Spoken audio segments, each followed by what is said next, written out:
Hello everyone, welcome back to my channel. So today we will discuss regarding meningitis. Meningitis, very simple topic. So meningitis क्या होता है?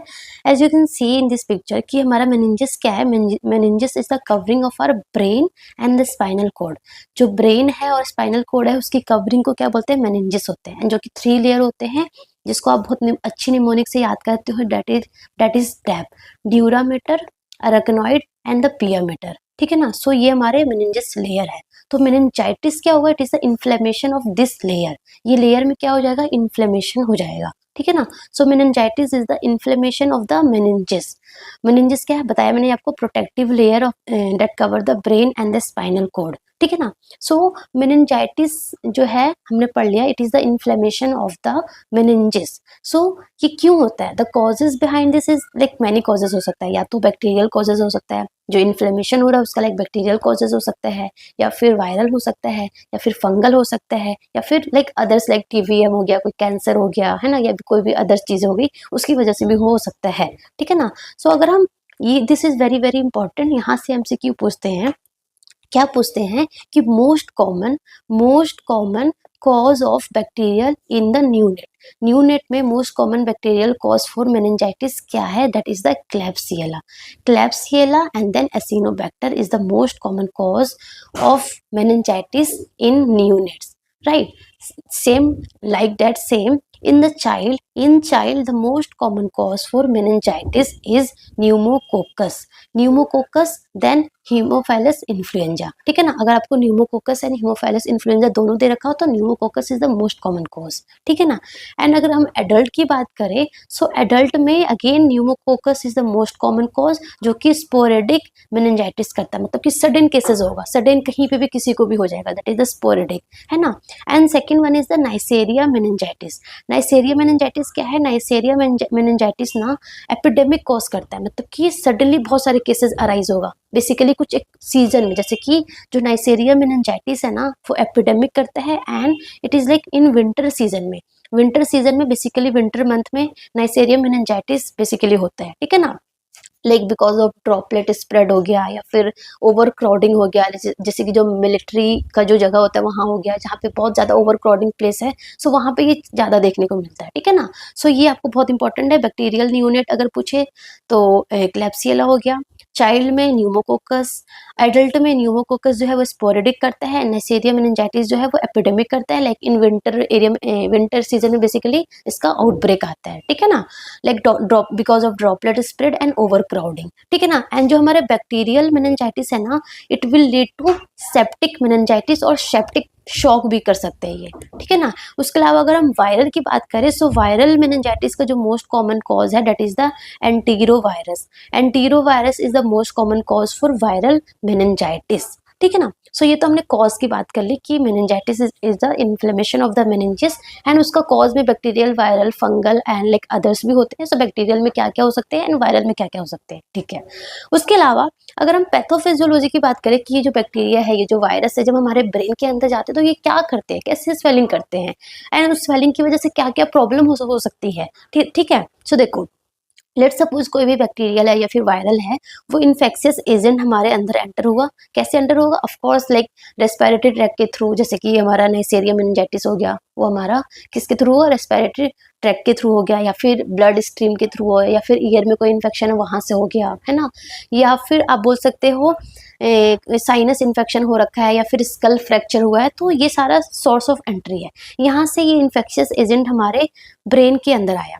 इन्होंने क्या किया? Blood brain barrier को cross किया एंड वो हमारे सब अरेक्नॉइड स्पेस में एंटर हो गए.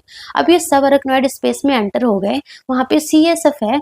ठीक है ना. अब क्या होगा कि CSF में ना हमने सुना है CSF में एंटीबॉडीज, CSF में जो इम्यूनिटी है ना, ऑटो जो इम्यूनिटी रिएक्शन है ना वो कम होते हैं क्योंकि वहाँ पे एंटीबॉडीज कम होते हैं, WBC कम होते हैं. तो CSF में वो चीज़ें कम है तो जो हमारे इन्फेक्शियस एजेंट हमारे बॉडी के अंदर आया, जो ब्रेन के अंदर आया, वो बहुत अच्छे से मल्टीप्लाई कर पाएगा क्योंकि उसे कोई डिफेंस नहीं कर पा रहा है. तो प्रॉपर अच्छे से मल्टीप्लाई होगा देन बहुत सारे, जब वो इन्फेक्शियस एजेंट का बहुत सारा मल्टीप्लीकेशन हो जाएगा देन हमारे बॉडी में जो हमारा इम्यूनिटी है वो उसको असेस करेगा, तो इन्फ्लेमेटरी रिस्पॉन्स असेस स्टार्ट होगा। अब वो इन्फ्लेमेटरी रिस्पॉन्स स्टार्ट होगा तो लाइक आपको पता है जब इन्फ्लेमेटरी रिस्पॉन्स स्टार्ट होता है तो like cytokines, interleukins, TNF alpha, बहुत सारे जो मेडिएटर्स है वो रिलीज होने लग जाते हैं, ठीक है ना। अब वो रिलीज होंगे तो उसकी वजह से लाइक वेजोडाइलेशन होगा, जो हमारे ब्लड वेसल्स की जो परमिएबिलिटी है वो इंक्रीज हो जाएगी, वहाँ पे WBC बहुत सारे आ जाएंगे, ठीक है ना। तो वो सब कुछ होगा, उसकी वजह से क्या बन जाएगा, पस बन जाएगा। क्या बन जाएगा, पस बन जाएगा इन सबअरेक्नॉइड स्पेस में। सबअरेक्नॉइड स्पेस में क्या बन जाएगा, पस बन जाएगा। अब जब वो पस बन जाएगा ना, तो अब सोचो वो पस बन गया तो क्या हुआ, वहाँ पे एडीमा हो गया है ना, सेरिब्रल एडीमा हो गया। अब वहाँ पे सेरिब्रल एडीमा होगा, बट हमने पढ़ा था जब मैंने आपको ICP पढ़ाया था, इंट्राक्रैनियल प्रेशर पढ़ाया था, तो बताया था ना कि अगर ब्रेन में स्वेलिंग होगी बट हमारा जो क्रेनियम है, जो हमारा क्रेनियम है उसका जो स्पेस है वो तो लिमिटेड है, तो ब्रेन में स्वेलिंग हो रहा है तो क्या होगा, ऑफ कोर्स ICP बढ़ जाएगा, है ना।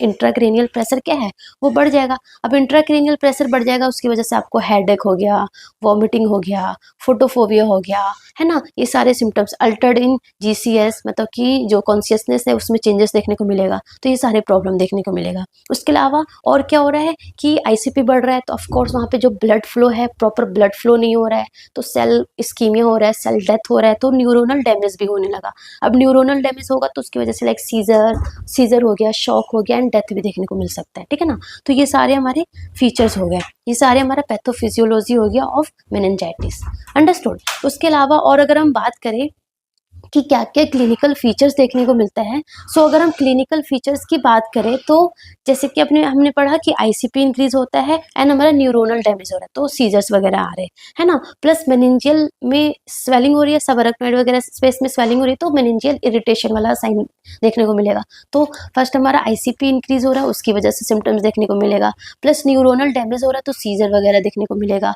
उसके अलावा हमारा मेनिंजियल इरिटेशन हो रहा है ना, सो मेनिंजियल इरिटेशन वाला साइन देखने को मिलेगा, ठीक है ना। तो ICP इंक्रीज हो रहा है तो बताया मैंने आपको कि लाइक हेडेक हो गया, फोटोफोबिया हो गया, वोमिटिंग हो गया, है ना, अल्टर्ड इन GCS, ये सारा देखने को मिलेगा। सो अगर आपसे पूछे एग्जाम में कि triad of acute bacterial meningitis, ABM is the acute bacterial meningitis, acute bacterial meningitis.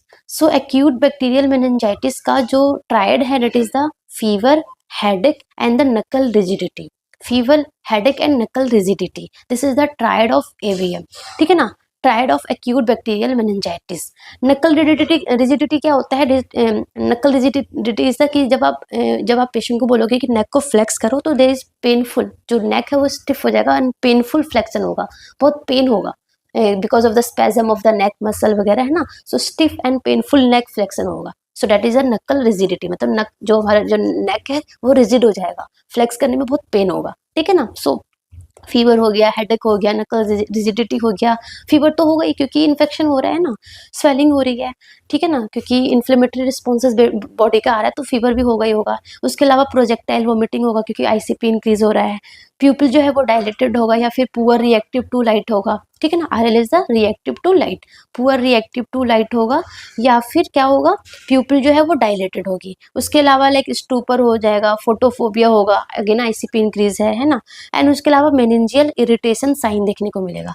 Meningeal irritation sign क्या होता है, दो साइन होता है and this is very very important, this is the like exam favourite questions, Brudzinski sign and the Kernig sign. क्या होता है ना, देखो ब्रुडजिंस्की साइन में क्या होगा कि जब आप पेशेंट के नेक को फ्लेक्स करोगे ना, जब आप पेशेंट के नेक को फ्लेक्स करोगे तो इनवॉलेंटरी जो है ना, ये लेग जो ये जो हिप है वो क्या हो जाएगा, फ्लेक्स हो जाएगा। आप अब जब पेशेंट के नेक को फ्लेक्स करोगे तो इनवॉलेंटरी क्या होगा, हिप एंड नी का क्या होगा, फ्लेक्शन होगा। या फिर पेशेंट लाइंग डाउन है, ठीक है, दो लेग है, तो जब आप एक लेग को फ्लेक्स करोगे ना तो दूसरा लेग भी क्या हो जाएगा, फ्लेक्स हो जाएगा। So this is the Brudzinski sign and ये क्या होगा, वो पॉजिटिव होगा, ये पॉजिटिव आएगा in meningeal irritation, in meningitis में, ठीक है ना। एंड दूसरा साइन होता है हमारा Kernig sign. Kernig sign positive मतलब क्या होता है कि patient lie down in flat position, जब लेग एक्सटेंडेड होगा ना, लेग फ्लेक्स होगा ना, लेग एंड हिप क्या होगा, फ्लेक्स होगा ना, जब आप इसको एक्सटेंड करोगे, तो पेशेंट को बहुत पेन होगा, है ना, पेनफुल एक्सटेंशन होगा। So that is the Kernig sign, है ना। जब आप लेग जो है वो फ्लेक्स है, लेग एंड हिप क्या है, फ्लेक्स है, जब आपको एक्सटेंड करोगे तो क्या होगा, पेन होगा। So that is the positive Kernig sign and this Kernig sign हो गया। और हमारा दूसरा क्या है, दूसरा हमारा ब्रुडजिंस्की साइन है, ये पॉजिटिव होता है मेनिंजियल इरिटेशन। तो एग्जाम में इससे भी क्वेश्चन पूछता है कि मेनिंजियल इरिटेशन का क्या क्या साइन होता है, सो कर्निक साइन एंड ब्रुडजिंस्की साइन, ठीक है ना। सो ये पॉजिटिव होगा एंड ब्रुडजिंस्की साइन जो है वो मोर सेंसिटिव है देन कर्निक साइन। उसके अलावा रैश भी दिखते हैं, लाइक अगर नाइसीरिया मेनिंजाइटिस अगर होता है ना किसी पेशेंट को, तो उसमें रैशेज भी दिखते हैं, रैशेज लाइक कि particular rashes, purpuric lesion to large area of ecchymosis भी देखने को मिलता है, मतलब कि पेटिकिया होगा या फिर परप्यूर लाइक कि परप्यूरिक लीजन होगा या फिर इकाइमोसिस जैसा भी देखने को मिल जाएगा। तो rash is the common feature in Neisseria meningitis. This question has already come in the exam, ठीक है ना। सो ये हमारी क्लिनिकल फीचर है। इसके अलावा और भी है, जैसे कि सिक्स नर्व पैल्सी देखने को मिल सकता है and in advance case, advance stage पे लाइक पोस्चरिंग में भी डिफिकल्टी हो जाएगी, लाइक कि अगेन डीकॉर्टिकेट पोजीशन होगा, देन डीसेरिब्रेट हो जाएगा। डीकॉर्टिकेट मतलब कि मैं इमेज यहाँ पे लाना भूल गई, डीकॉर्टिकेट में सी अगेन एंड अगेन आ रहा है। सो क्या होगा, जो हमारा जो हैंड है, आर्म है, वो फ्लेक्स रहेगा, एबनॉर्मल फ्लेक्शन। डीकॉर्टिकेट को क्या बोलते हैं, एबनॉर्मल फ्लेक्शन, एबनॉर्मली फ्लेक्स रहेगा। डीकॉर्टिकेट में ई अगेन अगेन आ रहा है, तो क्या होगा, एक्सटेंडेड होगा, एबनॉर्मल एक्सटेंशन देखने को मिलेगा, एबनॉर्मल एक्सटेंशन रहेगा, ठीक है ना। सो पोस्चरिंग में डिफिकल्टी होगी and again seizure is the common, seizure भी देखने को मिल सकता है, ठीक है ना। Coming to assessment and diagnostic finding की बात करें तो हम ब्लड कल्चर करते हैं, ब्लड कल्चर तो करेंगे ही करेंगे। उसके अलावा सीटी, हेड, फंडस एग्जामिनेशन वगैरह तो करेंगे। Most important is the LP. हम लंबर पंक्चर पेशेंट को करेंगे, लंबर पंक्चर करेंगे एंड लंबर पंक्चर करके, आपको पता है लंबर पंक्चर कहाँ करते हैं हम, बिटवीन L3 एंड L4 करते हैं, very important. Between L3 and L4 हम लंबर पंक्चर करते हैं, ठीक है। एंड लंबर पंक्चर करके हम क्या निकालेंगे, CSF निकालेंगे, ठीक है ना, CSF निकालेंगे एंड CSF में हम चीज़ों को असेस करेंगे। तो देखो नॉर्मली क्या होता है ना, जब हम लंबर पंक्चर करते हैं तो जो ओपनिंग प्रेशर होता है ना, दिस इज वेरी इंपॉर्टेंट, जो ओपनिंग प्रेशर होता है ना वो 50 to 180 mm ऑफ H2O होता है नॉर्मल। सेल नॉर्मल कितने होने चाहिए, 0 to 4 लिम्फोसाइट नॉर्मल सेल होने चाहिए, this all the normal values. Sugar कितना होना चाहिए, 2/3 ऑफ द ब्लड शुगर। अगर हमने ब्लड शुगर चेक किया एंड हमने CSF का शुगर चेक किया, तो CSF का शुगर कितना होना चाहिए, 2/3 of the blood sugar. And protein कितना होना चाहिए, 15 to 45 के बीच में होना चाहिए। एंड उसका जो अपीयरेंस है वो कैसा होना चाहिए, क्लियर होना चाहिए। CSF कैसा होता है, CSF should be clear, kind of water, ऐसे लगेगा पानी है अंदर, सो पानी की जैसे एकदम क्लियर होता है हमारा CSF। But in acute bacterial meningitis, acute bacterial meningitis में क्या होगा, जो ओपनिंग प्रेशर है ना वो क्या हो जाएगा, इंक्रीज हो जाएगा। ओपनिंग प्रेशर जो है वो more than 180 mm of H2O होगा, ठीक है। एंड जो सेल्स है ना, सेल काउंट भी इंक्रीज हो जाएगा, कितना हो जाएगा, मोर देन 1000 न्यूट्रोफिल हो जाएगा। क्यों, क्योंकि हमने पढ़ा ना कि वहाँ पे इन्फ्लेमेटरी रिस्पॉन्स होगा, तो लाइक वहाँ पे इंटरल्यूकिन्स, TNF अल्फा वगैरह स्टार्ट हो जाएगा, WBC वहाँ पे माइग्रेट हो जाएंगे, तो पस फॉर्म हो रहा था, है ना, ये सब पढ़ा था हमने। तो वहाँ पे क्या हो जाएगा, मोर देन 1000 न्यूट्रोफिल्स होगा सेल्स अगर आप काउंट करोगे इन CSF in acute bacterial meningitis, तो सेल कितने होंगे, न्यूट्रोफिल कितने होंगे, मोर देन 1000, ठीक है ना। शुगर कितना होगा, शुगर कम हो जाता है, सेल्स बढ़ जाते हैं, प्रोटीन बढ़ जाते हैं, शुगर कम हो जाते हैं। शुगर जो है या तो कम हो जाएगा, है ना, जितना नॉर्मली होना चाहिए उससे कम हो जाएगा, या फिर जीरो भी हो सकता है, शुगर ना कम हो सकता है या फिर जीरो भी हो सकता है, ठीक है ना। प्रोटीन की बात करें तो प्रोटीन क्या हो जाएगा, इंक्रीज हो जाएगा, तो सेल इंक्रीज हो गए, प्रोटीन इंक्रीज हो गए। एंड CSF कैसा रहेगा, CSF नॉर्मली कैसा होता है, क्लियर होता है। But in acute bacterial meningitis, क्योंकि वहाँ पे पस फॉर्मेशन हो रहा होगा अंदर वगैरह, है ना, CSF में चेंजेस हो रहा है, तो क्या होगा, टर्बिड CSF होगा। CSF कैसा होगा, टर्बिड होगा, ऐसा होगा। This is the turbid CSF। Normally CSF कैसा होता है, क्लियर होता है, दिख रहा है आपको एकदम पानी के जैसा क्लियर है, बट यहाँ पे आपको CSF दिख रहा है, टर्बिड अपीयरेंस है। तो ये कहाँ होता है, एक्यूट बैक्टीरियल मेनिंजाइटिस में होता है, ठीक है ना। उसके अलावा अगर हम TBM की बात करें, ट्यूबरक्युलर मेनिंजाइटिस, मतलब कि जो मेनिंजाइटिस है वो बिकॉज ऑफ TB बैक्टीरिया की वजह से हो जाएगा, तो क्या होगा, अगेन ओपनिंग प्रेशर क्या होगा, इंक्रीज होगा। अगेन जो ओपनिंग प्रेशर है वो क्या होगा, इंक्रीज होगा। यहाँ पे सेल्स कितने होंगे, बिटवीन 100 to 1000 के बीच में, है ना, 100 to 1000 के बीच में होंगे। लाइक एक्यूट बैक्टीरियल मेनिंजाइटिस में मोर देन 1000 न्यूट्रोफिल होता है, बट इन TBM में क्या होगा, जो लिम्फोसाइट है वो बिटवीन 100 to 1000 के बीच में होगा। एंड अगेन शुगर कम होगा, शुगर इसमें भी कम होगा। एंड प्रोटीन ना इसमें कुछ ज़्यादा ही इंक्रीज हो जाएगा, मतलब कि एक्यूट बैक्टीरियल मेनिंजाइटिस में तो इंक्रीज होगा, बट इन TBM में जो प्रोटीन है वो और ज़्यादा इंक्रीज हो जाएगा। एंड यहाँ पे कॉब वेब कोएगुलेशन हो जाएगा क्योंकि बहुत सारा प्रोटीन हो जाता है ना, इसलिए। एंड हमारा जो क्या बोलते हैं CSF का जो अपीयरेंस है ना, वो स्ट्रॉ कलर होता है। कैसा होता है? स्ट्रॉ कलर होता है। अगर हम वायरल मेनिंजाइटिस की बात करें, सो वायरल मेनिंजाइटिस में ना, वायरल मेनिंजाइटिस में क्या होता है कि अगेन ओपनिंग प्रेशर इसमें भी इंक्रीज रहेगा, ठीक है ना। यहाँ पे सेल्स कितने होंगे? 50 to 100 लिम्फोसाइट होगा, 50 to 100 लिम्फोसाइट के बीच में होगा। एंड यहाँ पे शुगर जो है ना, शुगर नॉर्मल होगा। This is very important. In viral meningitis sugar क्या होगा? नॉर्मल होगा। But in acute bacterial meningitis में क्या हो रहा है? एनटीबीएम में क्या हो रहा है? शुगर क्या हो रहा है? कम हो रहा है। बट इन वायरल मेनिंजाइटिस में शुगर नॉर्मल रहता है, ठीक है ना। एंड प्रोटीन, अगेन प्रोटीन बढ़ा हुआ रहता है। एंड CSF जो है वो नॉर्मल कलर भी हो सकता है या फिर टर्बिड अपीयरेंस भी हो सकता है, ठीक है ना। सो ये हमारे कुछ फीचर्स है CSF का। ये बहुत इंपॉर्टेंट है, पूछते हैं एग्जाम में कि लाइक ट्यूबरकुलर ऐसे पूछ लेते हैं कि बैक्टीरियल मेनिंजाइटिस है तो CSF का कलर कैसा होगा, प्रोटीन बढ़ेगा या कम होगा, शुगर बढ़ेगा या कम होगा, ओपनिंग प्रेशर कम होगा या ज़्यादा होगा। इस तरीके से MCQ आ जाता है, ठीक है ना।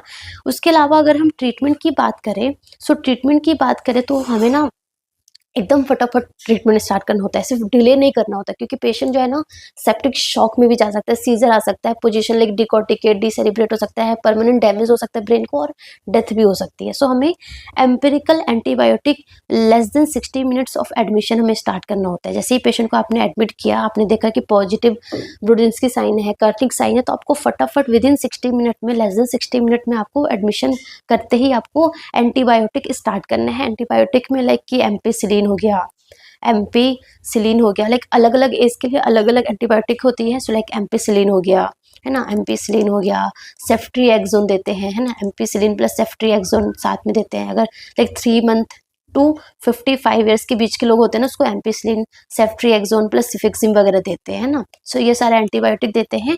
एंड इसके साथ साथ डेक्सामेथासोन भी देते हैं, IV डेक्सामेथासोन भी देते हैं, ठीक है ना। सो ये हमारे ट्रीटमेंट है फॉर मेनिंजाइटिस, ठीक है ना। सो ये मैंने आपको दिखाया कलर, ठीक है, कलर ऑफ द CSF।